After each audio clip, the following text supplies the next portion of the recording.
بسم اللہ الرحمن الرحیم۔ السلام علیکم، آپ دیکھ رہے ہیں الف نیوز اور میں ہوں آپ کے ساتھ ماجد علی۔ شامل کرتے ہیں آج کی ہیڈ لائنز۔ چین کا تائیوان کے مشرق میں باقاعدگی سے جنگی فوجی مشقیں جاری رکھنے کا اعلان۔ اسرائیل کی فلسطین پر جارحیت، سلامتی کونسل کا ہنگامی اجلاس طلب۔ اسرائیل اور اسلامی جہاد میں جنگ بندی ہو گئی، امریکی صدر کا خیر مقدم۔ نینسی پیلوسی کا دورہ تائیوان سفارتی بغاوت ہے، چینی میڈیا۔ تائیوان امریکہ نہیں ہمارا حصہ ہے، چین فضائی حدود کی خلاف ورزی ہوئی تائیوان کا الزام۔ اسرائیلی فورسز کا فلسطینی صحافیوں پر تشدد۔ یوکرین سے اناج کی کھیپ لے کر جانے والا چوتھا بحری جہاز ترکی روانہ ہو گیا۔ 9 محرم الحرام کے جلوس، ملک بھر میں سیکیورٹی سخت، حساس مقامات سیل، موبائل سروس بند۔ پاکستان اور دنیا بھر کی خبروں سے باخبر رہنے کے لیے الف نیوز کو سبسکرائب کر لیں اور بیل آئیکن کو کلک کرنا نہ بھولیے گا۔ ناظرین، اپنی آراء کا اظہار کمنٹ سیکشن میں لازمی کیجیے گا۔ ہیڈ لائنز آپ نے جانی، اب بڑھتے ہیں خبروں کی تفصیلات کی طرف۔ چین نے آبنائے تائیوان کے مشرق میں باقاعدگی سے جنگی فوجی مشقیں کرنے کا اعلان کر دیا۔ چینی میڈیا کی رپورٹ کے مطابق چین آبنائے تائیوان کے مشرق میں اب باقاعدگی سے فوجی مشقیں کیا کرے گا۔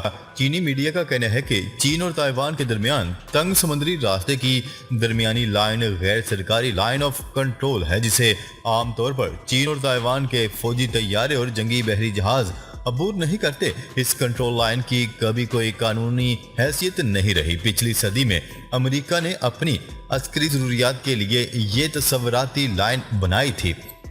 واضح رہے کہ چین نے پچھلے ہفتے امریکی اسپیکر نینسی پیلوسی کے متنازعہ دورہ تائیوان پر آبنائے تائیوان کے مشرق میں فوجی جنگی مشقیں شروع کی تھیں۔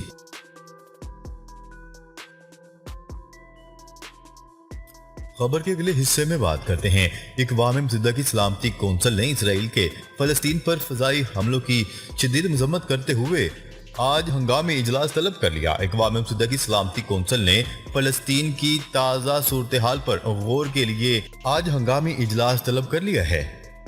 سلامتی کونسل کی جانب سے غزہ پر اسرائیلی فضائی حملوں کی شدید مذمت بھی کی گئی۔ غیر ملکی میڈیا کی رپورٹ کے مطابق فلسطینی اتھارٹی کی جانب سے اسرائیل کی جارحیت پر بحث کے لیے سلامتی کونسل کا اجلاس منعقد کرنے کی درخواست جمع کروائی گئی ہے۔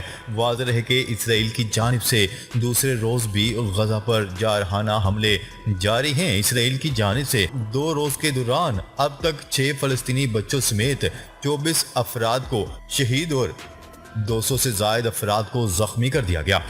اسرائیل کی جانب سے رافع، خان یونس، الصابرہ، جبالیہ کیمپ کو نشانہ بنایا گیا۔ سب سے زیادہ جانی نقصان رافع کے علاقے میں ہوا۔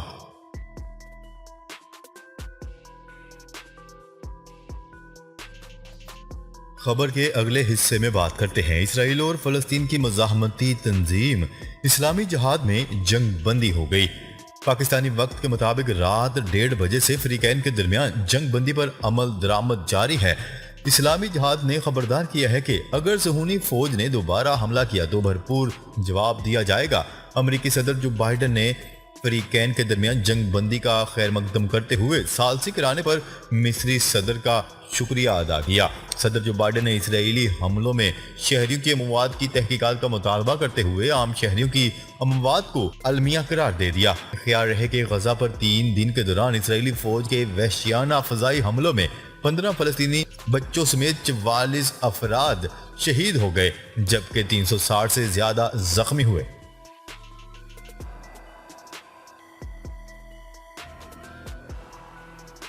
خبر کے اگلے حصے میں بات کرتے ہیں۔ امریکی وان نمائندگان کے اسپیکر نینسی پیلوسی کا دورہ تائیوان ایک سفارتی بغاوت ہے۔ اس نے دونوں فریقین کے درمیان ناقابل برداشت بے چینی پیدا کر دی ہے۔ نینسی پیلوسی اپنے پیچھے ایک بہت بڑا بحران چھوڑ گئیں۔ یہ جو بائیڈن انتظامیہ میں بیٹھے ہوئے بد اعتمادی، منافقت اور سازشی رویے سے پیدا ہوا۔ انہیں U S military complex theory کو دوبارہ فعال کرنے پر آمادہ کیا گیا۔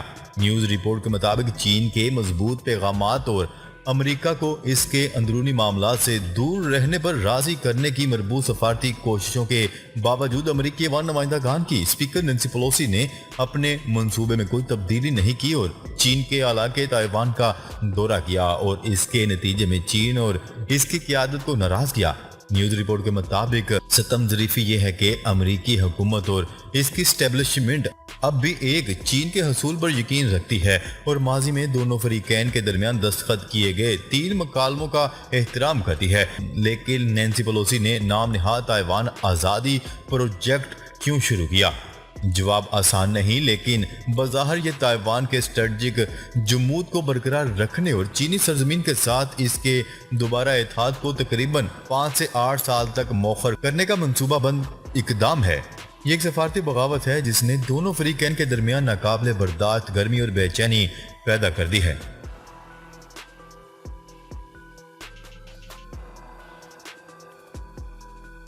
خبر کے اگلے حصے میں بات کرتے ہیں۔ چینی وزیر خارجہ وانگ ای نے کہا ہے کہ تائیوان پر چین کے اقدامات جائز، مناسب اور قانونی ہیں۔ اقدامات کا مقصد چین کی مقدس خود مختار علاقائی سالمیت کی حفاظت کرنا ہے۔ تائیوان امریکہ کا حصہ نہیں، چین کا علاقہ ہے۔ ادھر تائیوان کی وزارت دفاع کے ترجمان نے الزام عائد کیا ہے کہ چینی فضائیہ کے 22 طیارے گزشتہ روز تائیوان کی فضائی حدود میں داخل ہوئے۔ چین کے 14 بحری جہازوں کی آبنائے تائیوان میں سرگرمیاں جاری ہیں۔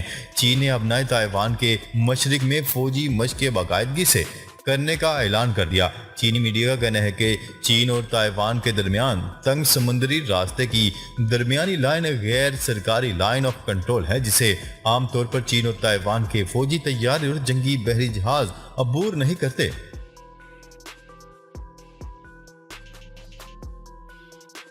خبر کے اگلے حصے میں بات کرتے ہیں۔ اسرائیل کا فلسطین پر تشدد جاری ہے اور آج اسرائیلی فورسز کی طرف سے فلسطینی صحافیوں پر بھی بہیمانہ تشدد کیا گیا۔ تشدد کی وائرل ویڈیو میں دیکھا جا سکتا ہے کہ اسرائیلی فورسز اور سیٹلرز فلسطینی کیمرہ مین اور صحافیوں کو برے طریقے سے پیٹ رہے ہیں۔ یہ واقعہ اقصی کمانڈو کے قریب پیش آیا، جہاں صحافی اسرائیل کی جانب سے ہونے والے ظلم کی کوریج کر رہے تھے۔ ویڈیو میں دیکھا جا سکتا ہے کہ اسرائیلی صحافیوں کو گھسیٹ کر لے جایا جا رہا ہے۔ خاتون صحافی کی فریاد کے باوجود فوجیوں نے یہ ظلم جاری رکھا۔ واضح ہے کہ اسرائیل کے فلسطین پر تازہ حملوں میں کئی شہادتیں ہو چکی ہیں۔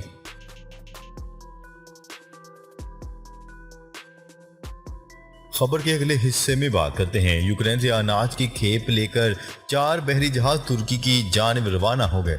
یوکرینی حکام کے مطابق بحری جہاز میں 1,70,000 ٹن مکی اور دیگر کھانے کی اشیاء موجود ہیں۔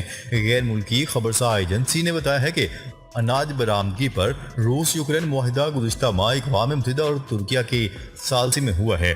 غیر ملکی خبرساں ایجنسی نے یہ بھی بتایا ہے کہ فروری میں روس کے یوکرین پر حملے کے بعد سے یوکرینی بندرگاہوں سے اناج کی ترسیل بند ہو گئی تھی۔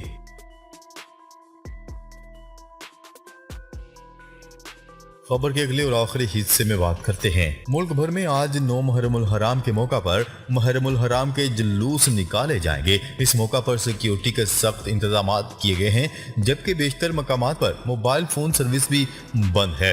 شہر قائد سمیت ملک بھر کے تمام چھوٹے بڑے شہروں میں آج 9 محرم الحرام کے روز جلوس نکالے جائیں گے۔ اس سلسلے میں حکومت کی جانب سے ملک بھر میں خصوص حساس شہروں اور علاقوں میں سیکیورٹی کے سخت انتظامات کے تحت پولیس، رینجرز اور فوج کی نفری تعینات کی گئی ہے، جبکہ قیام امن کے لیے حساس مقامات پر موبائل فون اور انٹرنیٹ سروس بھی جزوی طور پر بند کی گئی ہے۔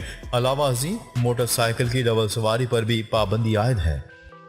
سیکیورٹی انتظامیہ کے تحت انتظامیہ کی جانب سے جلوسوں کے راستوں پر کنٹینرز اور خاردار تاروں سمیت دیگر رکاوٹیں کھڑی کر رکھی ہیں۔ راستے بند کر دیے گئے ہیں اور مرکزی علاقوں کو چاروں جانب سے سیل کر کے آنے والوں کو واک تھرو گیٹ سے گزارنے کے بعد داخلے کی اجازت دی جا رہی ہے۔